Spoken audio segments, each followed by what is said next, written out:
that was first and foremost. Sports is just an added thing for them, but academics is first.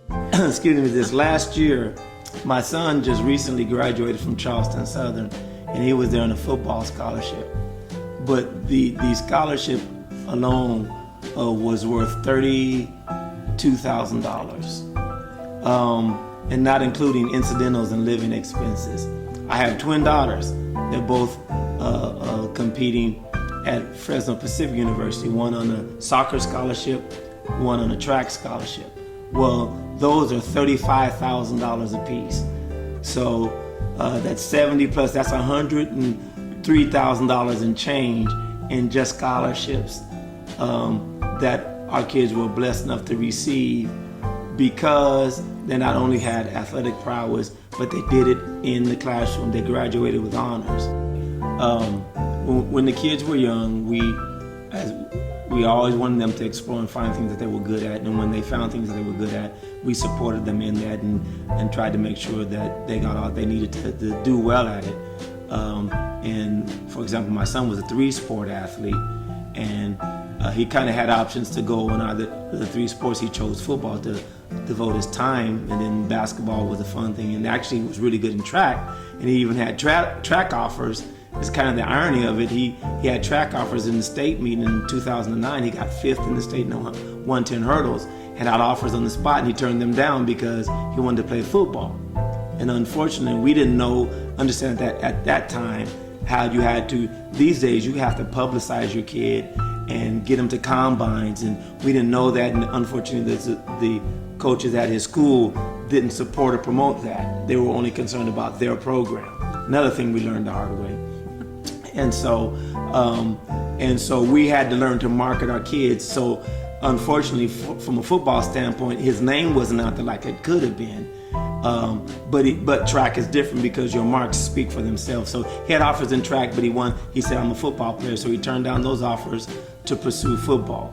But the lesson learned from that is, if you're determined, your pathway will find itself out. He played 2 years at City College and did exceptionally well there, and ended up getting a scholarship to Charleston Southern. And so he persevered. So the moral in that story is, you may not always get the D1 scholarship right off the bat, but if you have the grades and you have the fortitude to press on and achieve your dreams, it'll still work out for you in the long run. But the whole thing, I tell parents that have kids coming through middle school and high school, yes. I discovered back in the day when I was in high school, I was really good at track. So my marks found themselves nationally, so people came to my doorstep, because track is slightly different. Your marks kind of speak for you. But in these times and days, you have to market your kids. You have to be aggressive. You have to research what they're doing comparative to others in their region and in the state and nationally, and you have to try to get their name out there. You've got to find out early on it. For example, if their sport is football, learn about the combines, where they're held, and it's going to cost you a little bit. You have to invest in your kids. You have to look at it like you're investing in their future. But there is a great payoff, though, especially if they show academic promise. Athletic promise. There's a payoff for it, but you have to put an effort out as a parent.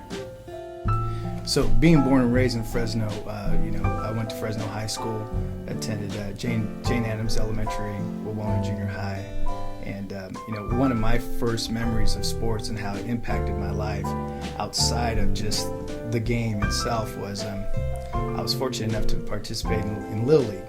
In fact, the games were at Fremont Elementary School. I remember that. And the coach was, I just remember him as Mr. DeMera. I didn't understand at the time.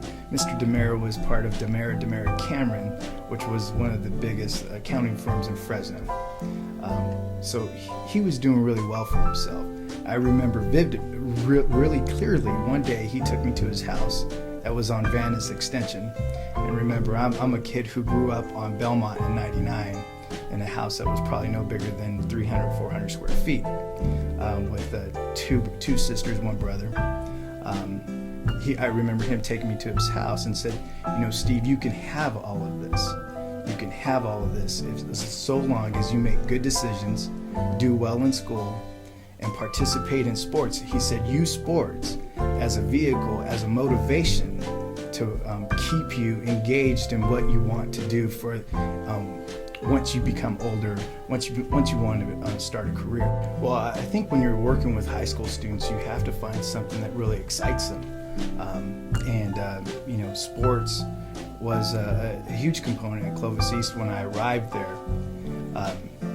But it wasn't across the board. So it was really important to me that that we get our student body to really believe that they could win and compete at the highest level. Really, it circulates all around the belief. Some students, like I said, Clovis East High School was a school that actually had four or five of the elementary schools that fed into it were Title I schools. So that means that at least 40% of the students who attend those elementary schools come from a low socioeconomic background. And so for me, it was really important, and I shouldn't say just for me, but for the school, it was really important that we provided opportunities for students to get engaged in sports so that they can have a belief that they could compete, that they could be the best.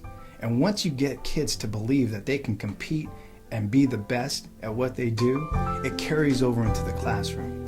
What we experienced at Clovis East, we saw multiple Valley championships, but more importantly, what people don't realize, or maybe they did, but they don't, academic piece doesn't really get as much paper as the sports piece, is that our kids, low socioeconomic kids, 100-point increase in API on the CST test. Hispanics, 100-point increase. Our Hmong students, it goes down the list how fast we accelerated on the academic piece, because again, when you develop a culture where students believe that they can be successful, and for us it started on the athletic fields for boys and girls.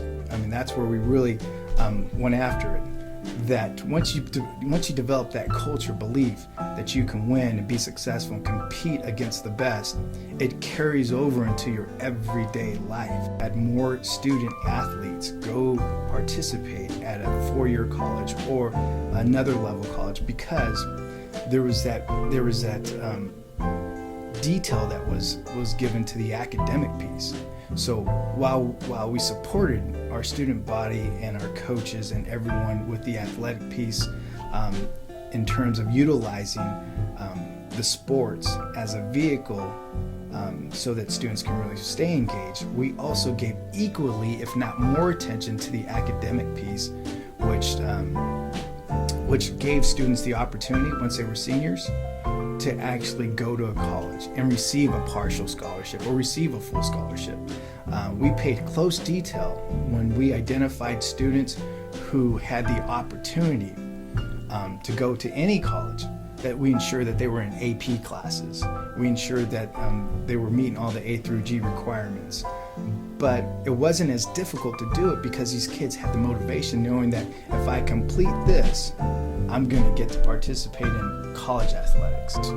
That's all we want for our students, right? You really want them to be able to make good, solid decisions, but have the skill set and have the coping skills to deal with the ups and downs of college life via college athletics or within the classroom. From day one, the biggest thing I learned was probably working hard. My dad had explained if this is what we were going to do, we were going to go full-hearted into it, and that was going to be what helps propel me into hopefully getting a college scholarship. In general, I think life skills, it's working hard, time management skills, being able to adapt to different situations and deal with a ton of different people, and playing basketball at the high school level, travel teams, grade school level, I'll even say. You have to deal with different people. You have to learn to get your schoolwork done, manage your friends and your social time, plus you're preparing for basketball and you're working out and training, and it just evolves. Obviously it gets a little tougher as you go up, but from high school to college, same thing, just a little tougher. You have more classes, and then on to the work world. remember my very first time actually going on a recruiting visit. I didn't know the difference between different types of steaks because it's just a small town, steak's a steak. So it's kind of funny, but with that aspect, it's just a ton of growing. You meet new people, you meet different lifestyles, that not all people grew up in Hanford, California. Not all people grew up in the country. I had the ability to, as a player, travel all over the United States playing. We got to go to the Virgin Islands, just see different countries. And then, beyond that, I also got a chance to play overseas. I lived in Amsterdam for 8 months, and that was an amazing experience that I, to this day, have our athletes that I tell, if you have an opportunity to go play, because it's a one-in-a-lifetime opportunity. The one thing that I think is great with college athletics is you do have to have a good GPA in order to get into college, and it helps it go hand in hand. Some kids can go to college and have straight A's in high school and have their own push and their own drive, and it's awesome. And I wish I would have been one of those kids that could have solely done it on academics, but I wasn't. And so basketball gave me a different outlet that helped push me in school that I didn't even realize it was doing it at the time. Instead, I knew, I have to get a certain SAT score, I have to get certain GPA in order to continue to play basketball. And I think some kids need that. Some kids, it's important. I also think that sports help. Nowadays, you're getting a lot of coaches who are requiring certain GPAs in travel basketball.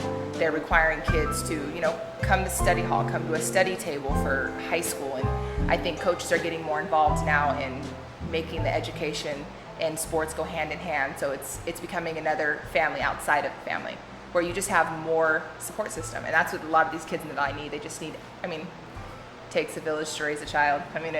I really believe in it, and it's true. And I think your sports community is where it's at.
If we don't utilize all the opportunities that we have currently at our school sites, if it's sports or performing arts, whatever it may be, these are opportunity for students to get engaged and then hook them into the educational piece of it so that they can have opportunities once they leave high school.